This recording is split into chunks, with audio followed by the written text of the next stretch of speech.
and welcome to The Importance of Developing a Data Strategy. My name is Jordan Durlester, and I'm Executive Director of Global Data Strategy at RGA. I've been at RGA for just over 3 years now, and prior to joining RGA, I worked at a health insurer. Formerly, I hold a Master of Public Health from Washington University in St. Louis.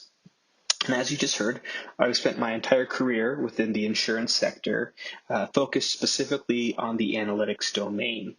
My time at both these organizations has been best spent trying to figure out how to make data and analytics work for enterprise. And a key tenet of how to do that and how to develop those policies are wrapped up what I refer to as a data strategy. So this session, we're going to dive into what I mean by that and the implications of it. I'd be remiss if I didn't mention that typically we like to have these active view videos be filmed live. But unfortunately, due to the coronavirus and RGA's social distancing policy, we're going to have to do this one with just the audio and my slides. So please bear with us, and we'll be live next time, I promise. So diving right in, let's take a look at our objectives and the agenda. So we're going to start off by defining what it is I mean when I use the term data strategy, what it is and is not. We'll move on to discuss why it's important. And we'll finish up with some guidance and best practices on how to best implement, ensuring that you're really maximizing your value while also mitigating the risks that are involved. So that said, the first thing we want to do is go ahead and define the term data strategy. If I use the term data strategy without any sort of clarification, it can mean many different things to many different people. Oftentimes, people tend to think I'm focusing on more IT or technical terms, like maybe the best way to use cloud or the best way to encrypt data. But really, that's not what I'm intending to talk about. When I use the term data strategy, I mean it truly in a business context. I intend it to mean a set of processes that really aligns your organization around where it's focusing its attention on its data and analytics efforts. Now, within that, as I mentioned, I've worked at 2 large insurers. And each of those insurers, while the key principles that we're going to talk about remain consistent, a certain amount of flexibility is going to be required. Every organization has its own uniqueness to it, and so you have to make sure, while your principles that we're going to talk about here are consistent, that you recognize there's a little bit of new flavor to each organization that you work with. However, I think it's really important to take a step back. In the insurance industry, most, if not all, the data we're working with is very sensitive data that ultimately is coming from people, from individuals. And it's important to recognize that and not get caught up in just the minutia of the zeros and ones. And so I think a good way to think about that is to set your mind right before you dive into these projects. So this slide that we're looking at here is how I like to best do that. What you'll notice on the table along the rows are different types of data: government identification, credit card, and the sort. And across the columns, you'll find different markets: the US, China, India, UK, and Germany. And each cell within this table, what's represented is the amount of money an individual from that market would pay to have that data type protected. So it's a super interesting slide. We could spend the whole session, frankly, looking here and pulling out stories. But what I want you to take away from this slide within the confines of this session is just the fact that to remind yourself before you dive right in, this is sensitive data. Have that perspective. Make sure you're thinking about that at all times as you go through your projects. Okay, so let's talk about the benefits of having a data strategy.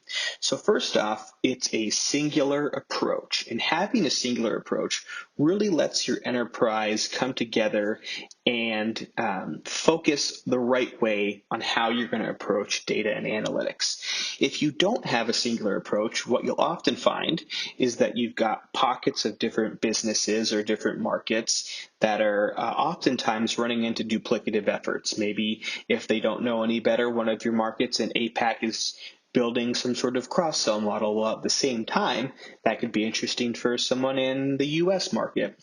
So again, having one singular enterprise approach will decrease these duplicative efforts. It'll provide focus, and it will really rally all of your folks, all of your associates around the common goals that you've set up. The second key is that it will help balance risk and reward.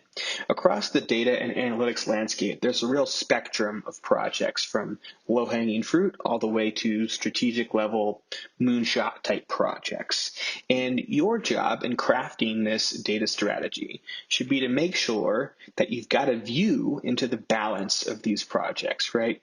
You certainly don't want all low-hanging fruit projects, and you certainly don't want all moonshot projects. And so by having one singular data strategy, you can ensure that you've really got that right balance. And lastly, it's going to establish some best practices for you. Without some sort of singular data strategy, oftentimes you've got different units, again, working on different projects. And like we already talked about, not only can that be duplicative, but the way your associates are going about doing that work can also vary very drastically, and not necessarily in the best way possible. When you're working on data and analytics projects, you need to ensure that you're working in the same strategic fashion. And having a data strategy can help define what those practices are to ensure you're getting those best practices done across all the projects within your portfolio. So when it comes time to actually start diving into this strategy, to start building this strategy for your organization, the first decision that you need to make is if you're going to have a top-down approach or a bottom-up approach. A top-down approach starts with your top key initiatives and uses that as a filter to understand which data sets might be most beneficial, while a bottom-up approach starts at the data source level. So it doesn't worry about what your business problems are. You have a bunch of key members going out and just scanning the market for data sets, finding one that could be interesting, bringing it in to then understand if there's a business problem it can solve. My recommendation for most organizations that are just starting out or earlier on the maturity curve of the data and analytics spectrum is to start top down. And the main reason for that is it really provides additional focus on the front end and ensures you can provide some value much sooner. Now, you might be missing out on some really interesting data sets that you wouldn't have found if you weren't focused on them. But again, that comes later. Your initial focus should be on proving out your value early, and a top-down approach is the best way to get there. So once you've decided if you're going to have a top-down or a bottom-up approach, a key piece that you have to focus on is communication. As most of you know, oftentimes data projects can end up very siloed, where one business unit may not be talking to another business unit about a data set they have, for instance, or they're working on a model that, again, could be interesting or provide value to a different business unit or a different market. And so one of the key best ways to do this is to have some sort of data catalog to really democratize the awareness of the data sets that you're working on. Now, a key caveat that I'm going to say here is that I just said democratize the awareness of your data set, not necessarily democratizing the data. So what I mean by that is you need to let everyone in your organization know what data it is that you have, but not necessarily give everyone access to that data. If you just let them know that you have a data set and someone finds this out and says, hey, that could be interesting, there should then be processes in places to govern access to it. But again, the key piece here is letting folks know what data within your organization you already have. So there's many cool different ways in which you can build this sort of data catalog. There's some really cool software solutions out there. I'm not going to name names necessarily, but if you do a bit of Googling, a bit of research, I'd recommend going to Gartner's Quadrant, and you can really understand who the biggest players are there too. But if you're looking for a more low-tech version, if you just want to test the waters, I've seen a simple Excel document with the proper communication channels be a perfectly acceptable way to get this done as well, obviously at a lower cost. So again, the key idea here is you need to break down these silos via communication, let all the individuals know within your organization what data sets you have, and really go from there. So as important as it is to spread awareness, it's even more important to ensure that the proper governance around these data sets is properly in place. Maximizing value of data is of course the goal, but it must be done within the laws and regulations at large, and in addition to the specific regulations around that data set. So differing dataset access controls exist, and your goal should always be to govern at the lowest level possible. So if we're looking at this slide, your governance goal should be that far right individual dataset level.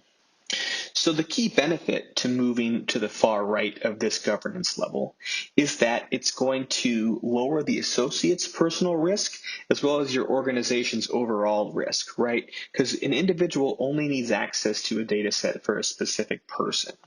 So your goal should be to only allow access to an individual that has a very specific use case in mind that is wrapped around an aspect of temporality.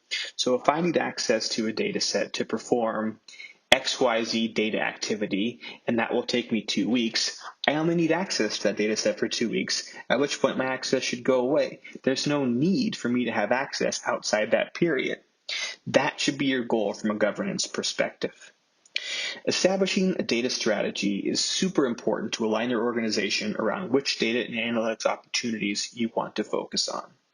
Make sure your biggest business problems are your key driving force around which data sets you want to look for, especially if you're starting out or on the earlier part of this spectrum. Strictly govern who has access and ensure it's for a defined specific use case. Communicate, democratize the awareness of your data set to let folks know what you have. Thanks again. Appreciate your time. If you have any questions or want to dig deeper into any of this, please feel free to reach out. My email address is jordan.durlester@rgare.com. Thank you.